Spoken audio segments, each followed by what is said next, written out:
Ang kwento na isang lalaki, nag-drive siyang motor, matuto sa eskwelahan. Nandito na siya sa eskwelahan.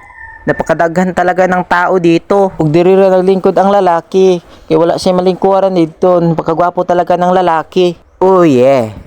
One day, isang araw, naglalaro ng email ang lalaki. Pagkatapos na mag-email, naligo ang lalaki. Siya na saksi man na way ligo. Gabi na gidalikdik ng itlog. Gabi kabaho. Pagkatapos niyang maligo, kinawa niya ang kanyang sanina. Laka ang lalaki magnabuang gitakigan maguro ang lalaki. Uog mao na yang suoton niya sanina. Jersey na sa volleyball. Bisag di kabalo pa jersey lang. Magnabuang ng lalaki mo gitakigan man nga mo gibitok. Kaya yung short dayon yang gisulob mo awa ng lalaki mo gibitok na maguro ning lalaki ang kinang brief nga baho na kayo siya nakasimana way laba-laba awang lalaki magnabuang na bahok pagikig brief. Oh yeah. At siniloob niya ang kanyang magic nga antipara, pinakagwapong antipara. Magpakailanman hindi magbabago ang hinihintay nitong aking puso.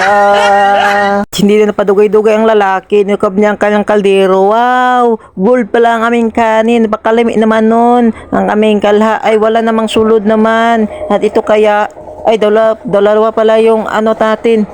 Wow, ano pala yun? Hala, wow, ginamos pala ito. Nabubulol na ako. Ano kaya ito?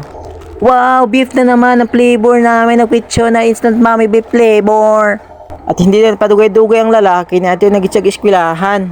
At pagdating ko sa eskwelahan, napakadaghan pala ng mga tao dito. Wala na akong maupuan. At diri na lingkod ang lalaki kaya wala siyang maupuan dito. Napakagwapo talaga ng lalaki. Oh yeah. Pagkatapos kumatkat ang lalaki sa building, nakabati talaga ng kamera nito. Parang siri mobile. At hanggang dito lang ang aking video. So maraming salamat sa panonood. At muamua kayo sa akin. Love you so much. Muamua chup chup.